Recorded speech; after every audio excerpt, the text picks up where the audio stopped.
জানেন, কৃষ্ণ অনেক কৃপালু, কিন্তু রাধারানীর থেকে ততোধিক নয়। বলছে পুরুষরা, দেখুন, রাধা কৃষ্ণ হচ্ছে গোলক বৃন্দাবনে চিন্ময় শরীর, স্বয়ং ভগবান। আর সেই গোলক বৃন্দাবনের একটা ছায়া এই জগতে পড়েছে। এখানে প্রকৃত স্বরূপ নেই, এখানে হচ্ছে ছায়া, একটা বিকৃত রূপ। তবু দেখবেন পুরুষদের থেকে নারীরা অনেক বেশি দয়ালু, অনেক তাদের মন নরম কোমল, তাই তো, কোমল হৃদয়া অবলা। তাই কেউ নারীকে যদি কষ্ট দেয় বা চোখের জল ফেলায়, তাহলে কিন্তু প্রভুরা আপনারা যতই ধর্ম করেন, ধর্ম কিন্তু করতে পারবেন না। কারণ এদের হৃদয় খুব নরম, অতি সহজে কাউকে ভরসা করে এবং অতি সহজে কাউকে বিশ্বাস করে, এবং তাদের হৃদয়ে কোমলতা প্রধান। তো সেই গোলকের যে ছায়া পড়ছে, সেখানে কৃষ্ণ দয়াময়, কিন্তু তার থেকেও অধিক কৃপাময়ী বিগ্রহ হচ্ছে স্বয়ং রাধারানী। কারণ তিনি কি? তিনি তো মায়ের কে? যত লক্ষ্মী আছে সেই সমস্ত লক্ষ্মী এসেছে রাধারানী থেকে। এই যত দেবদেবী দেখছেন সকলে এসেছে রাধারানী থেকে। তাই তিনি এত কৃপালু এবং এত দয়ালু।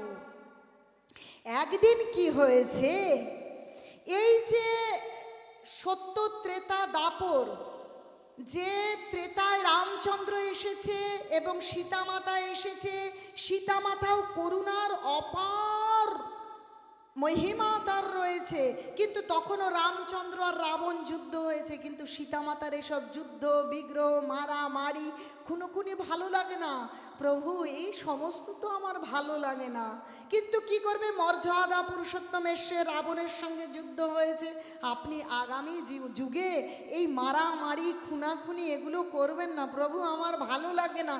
আসলেন কৃষ্ণ, কৃষ্ণ এবং রাধারানী হলেন ত্রেতা দাপরে। এখানে এসেও সেই কংসবধ, এখানে এসেও রাধারানী অসন্তুষ্ট। প্রভু, আপনি না বললেন যে এখানে আপনি বংশী বাদন করবেন, লীলাবিলাস করবেন, কিন্তু অস্ত্র ধরবেন না। আবার যা তাই, আপনি তো কথা দিয়ে কথা রাখেন না। এখানে এসেও সেই কংসবধের পালা। তো এই গৌরহরি বলছে, তাহলে পরবর্তী দাপর কলিতে কি করব? কলিতে কিন্তু আপনি কখনোই অস্ত্র ধারণ করতে পারবেন না। তাই একই শরীরে রাধা কৃষ্ণ মিলিত তনুশ্রী গৌরহরি আসলেন। গৌরহরিকে বলা হয়েছে প্রেমের ঠাকুর, পতিত পাবন গৌরহরি কখনো কিন্তু অস্ত্র ধারাধারি করেননি, প্রেম নিয়ে এসেছেন এই জগতে। রাধারানীর কাছে যে প্রেম, সেই প্রেম নিয়ে এসেছেন। রাধারানী হচ্ছে প্রেমের আধার, তিনি হচ্ছে খনি ভালোবাসার। তাই তার মনে কখনো এরকম নয় এ হচ্ছে অসুর, এ হচ্ছে খারাপ, এ ভালো, এ মন্দ, কিচ্ছু বিচার করেন না। অকাতরে প্রেম আর ভালোবাসা বিলিয়ে দেন। এই হচ্ছে আমার রাধারানীর মূর্তি। তো কি হয়েছে, একদিন কৃষ্ণকে কি হয়েছে, কংস কত কৃষ্ণকে মারবার জন্য সেই 6 দিন থেকে পুতনাকে পাঠাচ্ছে। পুতনা রাক্ষসী, শকটাসুর, অগাসুর, বকাসুর, অসুরের পর অসুর পাঠাচ্ছে, অসুরের পর অসুর পাঠাচ্ছে। কৃষ্ণকে কি মারতে পারছে? কোনোভাবে মারতে পারছে না। তো নারদ মুনি কংসের কাছে গিয়েছে, তুমি মারতে পারছো না, এত অসুর পাঠিয়েছ। কারণ ওই কৃষ্ণই হচ্ছে কংসকে বধ করবেন, তাই তাকে বধ করবার আগেই যাতে কৃষ্ণ বধ হয়ে যায়, কংস তৎপর হয়ে অসুরদের পাঠাচ্ছেন।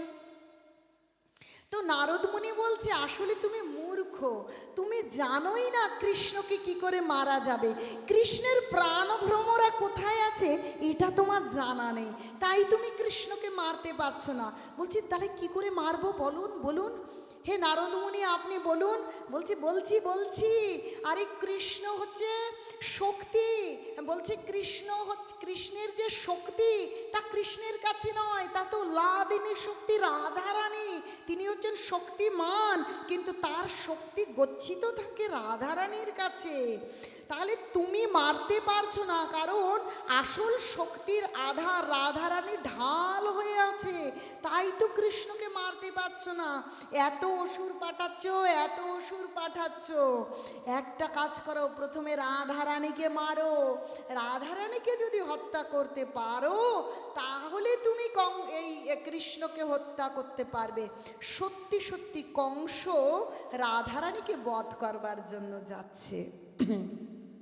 রাধাচরণ এত অপার মহিমার আধার, সেই চরণের উদ্দেশ্যে যে রওনা করে তার মনে কি ভাবনা আছে রাধারানী দেখেন না। দেখুন, আমরা দোষ দেখি, এর এই দোষ আছে, ও এই দল, এই দল নয়, এইরূপ দোষ মনে মনে বিচার করি। কিন্তু স্বয়ং গোবিন্দ এবং স্বয়ং রাধারানী কখনো কারো দোষ দেখেন না। অদোষ দর্শী প্রভু, তারা দোষ দর্শন করে না। একবার যদি ভগবানের দিকে, রাধারানীর দিকে আমরা অগ্রসর হই, তাহলে তারা অপার করুণার বাহু বিলিয়ে দিয়ে আমাদেরকে কোলে তুলে নেন। এখন রাধারানীর দিকে যখন অগ্রসর হয়েছেন, রাধারানী বলছে, দেখ দেখ কংস আসছে, কংস আসছে। তখন ললিতেকে বলছে, ওই হে ললিতে, আগে বলো ওকে আমার কুণ্ডে একটু স্নান করে আসতে, আগে যেন আমার কাছে না আসে, যাও আমার কুণ্ডে একটু স্নান করে আসতে বলো। যখন এ কথা বলেছে তখন রাধারানী তার কটাক্ষ, কটাক্ষ মানে তার কৃপা দৃষ্টি রাধাকুণ্ডে দিকে নিক্ষেপ করেছেন। আর ওই কংস যখন ওই সরোবরে স্নান করেছে, স্নান করে যখন উঠে গেছে, তখন তিনি আর কংস নেই, কংসী হয়ে গিয়েছেন। মানে রাধার সখীতে, সখীর সখী সখীর দাসীতে পরিণত হয়েছে, মানে সখী ভাব প্রাপ্ত হয়েছে, সেবা সেবা সেবার অধিকারী হয়ে গিয়েছে। যখন এসেছে তখন বলছে, দেখুন এসেছিল কিন্তু রাধারানীকে মারতে, কিন্তু এসে বলছে, ও হে সখীগণ, কৃপা করুন, কৃপা করুন, আমাকে একটু সেবা দিন, আমি একটু এই বৃন্দাবনেশ্বরী সরকারের যিনি, বলছে রাধারানী হচ্ছে সরকার, যে ব্রজমণ্ডল ভূমি, বলছে গোলক বৃন্দাবনের সরকারকে, সরকার হচ্ছে রাধারানী। বলছে আমি সেবা করতে চাই, আমাকে একটা সেবা দিন না, আমাকে একটা সেবা দিন। দেখুন এসছিল কি করতে, এসছিল রাধারানীকে মারতে। সে কে? সে কংস। তাহলে সে এসে কি চাইছে? আমাকে একটু ভগবানের সেবা দিন, আমাকে একটু ভগবানের সেবা দিন। আমরা বুঝতেই পারছি না আমরা কি করে ধর্ম করব, আমরা ভাবতেও পারছি না, আমাদের মূর্খতার কারণে আমাদের উপলব্ধি নেই, আমরা কি করে ভগবানের সেবায় প্রবেশ করব, কি করে আমরা কৃষ্ণ ভাবনারূপ অমৃত গ্রহণ করব। আমাদের মনে তো এত দোষ, আমাদের শরীরে তো এত দোষ, আমরা পারবো না। ওসব ধর্ম করা আমাদের পক্ষে সম্ভব নয়। আমরা এরকম জন্ম মৃত্যু জরা ব্যাধি পচে পচে পচে পচে মরি, আমাদের পক্ষে ওসব হবে না, আমাদের পক্ষে সম্ভব নয়। কিন্তু দেখুন এক একটা লীলার মধ্যে, এমনিতে তো লীলা হচ্ছে আনন্দের আধার, কিন্তু সেই আনন্দের মধ্যে এমন এমন তত্ত্ব লুকিয়ে আছে, যদি সেই নির্দেশ বা তত্ত্ব আমরা বুঝি, তাহলে আমাদেরকে শুধরে আমরা কৃষ্ণ ভাবনাময় হতে পারি। যে এসেছিল কংস মনের মধ্যে কলুষতা নিয়ে, কংস তো কলুষতার আধার, কলুষতা নিয়ে হত্যা করা, নষ্ট করাই যার কাজ, সে এসেছে। কিন্তু রাধারানীর দিকে যখন অগ্রসর হয়েছে, তিনি কংসী মানে সখী প্রাপ্ত হয়ে তার সেবিকা হয়ে গেছে। সেবিকা এসে সেবা চাইছে। তাহলে আমাদের সকলের মধ্যে কংস বিরাজ করছে। এই কলিযুগে অসুর আর সুর মানে ভালো আর মন্দ আলাদা শরীরে থাকে না। যেমন সত্যযুগে কি হয়েছিল, এক গ্রহ থেকে আরেক গ্রহে অসুর আর সুর। সত্য ত্রেতায় কি হচ্ছে, শ্রীলঙ্কায় অসুর, ভারতবর্ষে সুর। আর দাপরে কি হয়েছে, একই পরিবারে কৌরব আর পাণ্ডব। আর এই কলিতে অসুর আর সুর মানে ভালো আর মন্দ এই একই শরীরের মধ্যে অবস্থান করছে। তাহলে এই রকম খারাপ চিন্তা ভাবনা আছে, শরীরে খারাপ আছে, কলুষতা আছে, মনে আছে।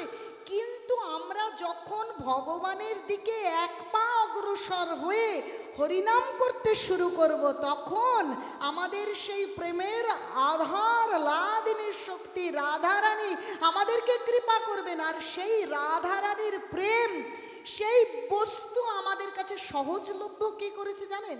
আপনারা জানেন কে করেছে সহজলভ্য? বলছে যদি গৌর না হইতো তবে কি হইতো, কেমনে ধরিতাম দে রাধার মহিমা প্রেম রস সীমা জগতে জানা তোকে। রাধারানী যে প্রেমের খনি, আলাদিনের শক্তি, তিনি এই জগতে কৃষ্ণ প্রেম দান করেন। আমরা কি করে পেতাম সেই প্রেম? গৌর হরি এই দু বাহু তুলে এই নদিয়ায় নিয়ে এলো। এই নদিয়ায় নিয়ে এসে তিনি কিন্তু স্বয়ং কৃষ্ণ কিন্তু ওই সেই সুদর্শন চক্র ধরলেন না, দু বাহু তুলে এলে দুলে হরি নাম রূপ প্রেম নিয়ে এসে সেই হরিনামের বন্যায় এই জগৎকে প্রেম বন্যায় ভাসিয়ে দিলেন। তাহলে কার জন্যে পেলাম আমরা এই হরিনাম, এই প্রেম? এই প্রেম কোথায়? নামের মধ্যে আছে, আর তা আমরা পেয়েছি স্বয়ং গৌর হরি এবং নিত্যানন্দের জন্য। তাই প্রথমেই আমাদের গৌর হরির চরণে আত্মসমর্পণ করতে আপনারা যে যেখানে আছেন সকলে দু বাহু তুলুন আর বলুন গৌরনিতাই জয়, গৌরনিতাই, গৌরনিতাই জয়, গৌরনিতাই জয়, গৌরনিতাই জয়, গৌরনিতাই, গৌরনিতাই জয়, গৌরনিতাই। দেখুন এই গৌর এবং নিতাই এ কোনো সাধারণ বিষয় নয়, মানুষ বোঝেই না যে স্বয়ং কৃষ্ণ, স্বয়ং ভগবান হচ্ছে গৌর হরি।